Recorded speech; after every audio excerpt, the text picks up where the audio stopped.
Hello everyone. This is a video demonstration of my computer networks project done in semester 5 of my computer science and engineering course. So let's start with the demonstration. I am running my server in WSL. So yeah, the server has started listening. So I am coming here into my Windows client, Windows host, and running my client program.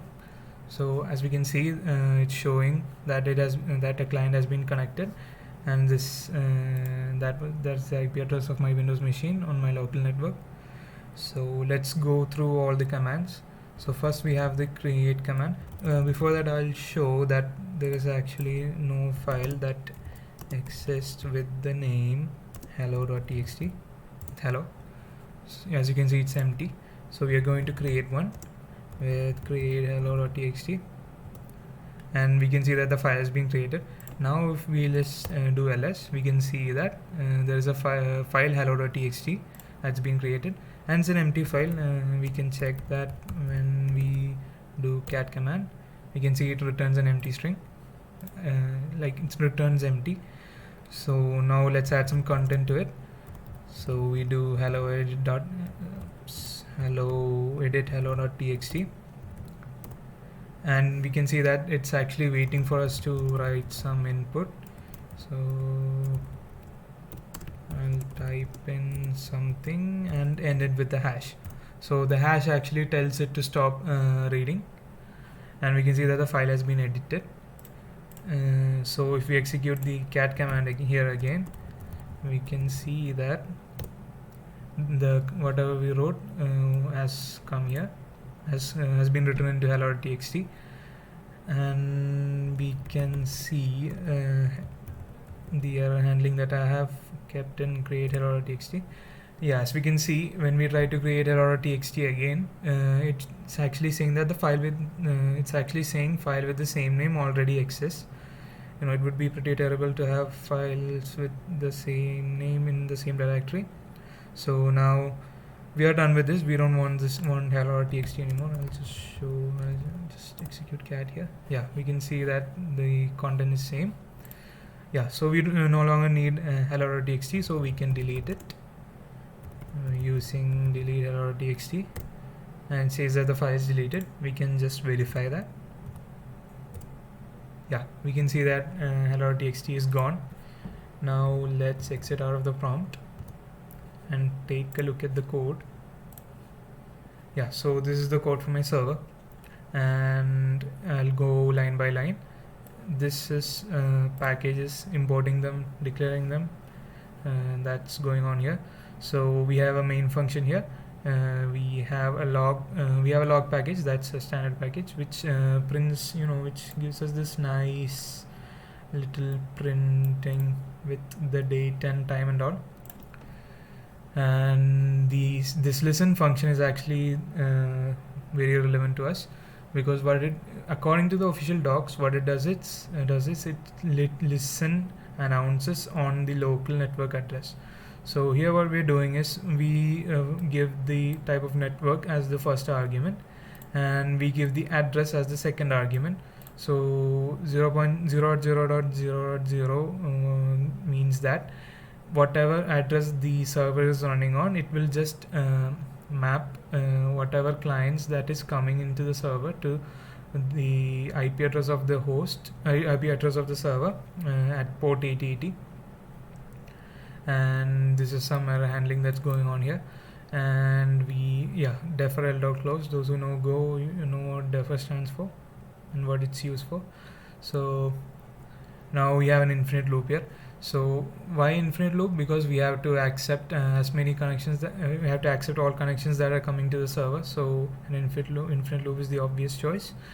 So we have an l.accept. What l.accept does is whatever client that is sending requests to be connected to the server, it accepts it and stores the connection in the variable C. And I actually declared another function to handle the commands. So this is that function, again an infinite loop. We are reading bytes from C and storing it into buffer, again some error handling. We are doing some string manipulations here. We're just converting whatever we have received into lowercase, and we are trimming and retrieving only the first two characters because we only need that much for the switch operation to work.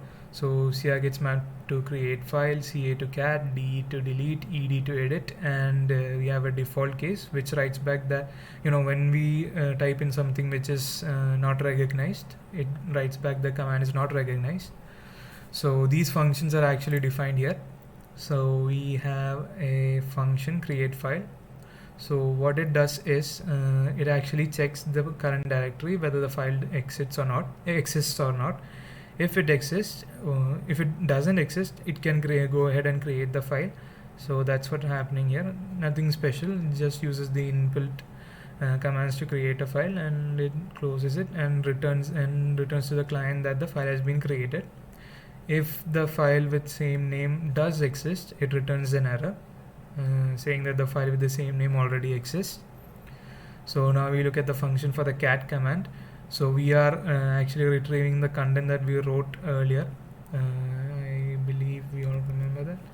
It's this one. So we are retrieving that. No, sorry, that was for the edit. Here in cat command, what we are doing is we are basically reading the file and reading the content and just simply returning its content. That's what's happening here. And there is a function called delete file. Nothing fancy here too. We are just using the inbuilt functions to remove the file that is given in the command. So we take that as an argument. And here we have an edit file function. So here we actually take whatever has been read here and we store that into this content variable here. Here we are actually first opening the file, the given file name in read, write and append permissions, and we are reading this content here, this hello world how are you, and splitting it at hashtag, and we are just basically writing that into the file. That's all that's happening here, nothing else. And now we can look at the code for the client. Here again we have a main function and we have a dial function here. This is what's important to us. According to the official docs, what it says is dial connects to the address on the name network. So we have the first argument as the network name, so here it's TCP, and the second argument is the address of the server, which in this case happens to be this at port 8080 of the server. Again some error handling. These are used for reading user inputs, not that relevant in this context. Again we have an infinite loop. This infinite loop actually gives us this prompt here. So again we are reading the input from the user and we split it at new line, and we just write whatever we got from the user to the connection. That's what's happening here. We see that CONN is actually the variable that's returned by dial. We are writing whatever we received as input from the user to CONN. CONN is actually a structure. And yeah, for edit command we have something special here, because since we are reading additional inputs after the command has been executed, we are doing this. So if the command is edit, we actually read this. This is where the actual reading happens, this reading. So we split it at hashtag, and again some error handling, and we are writing the content to CONN. And this is the reply. We are just taking it from CONN and just printing it, and that's it. And that was the demonstration of my mini project. Thank you for your time.